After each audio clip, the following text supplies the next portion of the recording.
तो नमस्कार दोस्तों, आप लोग का हमारे चैनल में स्वागत है। तो आज अपने पावर स्टार पवन सिंह का बहुत एक खास खबरें लेकर आ चुका हूं। तो दोस्तों आप लोग बता दूं, अपने पावर स्टार पवन सिंह का जिस सॉन्ग का आप लोग बेसब्री से इंतजार था वो समय आ चुका है और वो सॉन्ग का रिलीज डेट आ चुका है। जिस सॉन्ग का नाम है दोस्तों धनिया है जान। तो ये सॉन्ग का आप लोग रिलीज डेट आ गया है, तो आप लोग को आगे वीडियो में बताने वाला हूँ। तो दोस्तों वीडियो बनाए तो वीडियो को लाइक करके चैनल को सब्सक्राइब करना ना भूलिएगा।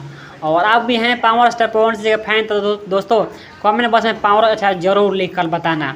तो दोस्तों आप लोग बता दूं, धनिया है जान गाने को लिखे हैं बी ए चौहान जी ने और इस सॉन्ग को गाए हैं अपने पावर स्टार पवन सिंह और सीपी राज अपने मधुर आवाज से इस सॉन्ग को गाए हैं, जो कि आप लोग ये सॉन्ग बहुत धाकड़ और इस सॉन्ग में फिटिंग की है अपने पावर स्टार पवन सिंह और भोजपुरी के जाने माने एक्ट्रेस जिनका नाम है चांदनी सिंह जी।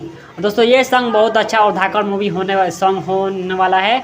और दोस्तों इस सॉन्ग को दोस्तों म्यूजिक संवारा है प्रियांशु सिंह ने और ये सॉन्ग बहुत अच्छा हो जो आते ही पूरा भोजपुरी में बवाल मचा देगा।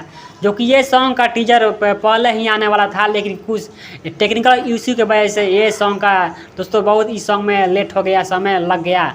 तो दोस्तों आप लोगों आज आप लोगों को इस शाम को इसका ट्रेलर जरूर आएगा और इसका सॉन्ग आप लोग को कल सुबह 6:45 बजे उषा फिल्म भोजपुरी चैनल पर आप लोग को सुबह 6:45 बजे रिलीज़ किया जाएगा।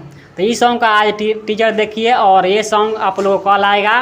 तो सॉन्ग को देखिए और ढेर सारा प्यार दीजिए, दुलार दीजिए। तब तक के लिए मिलते हैं अगले वीडियो में, तब तक के लिए जय हिंद।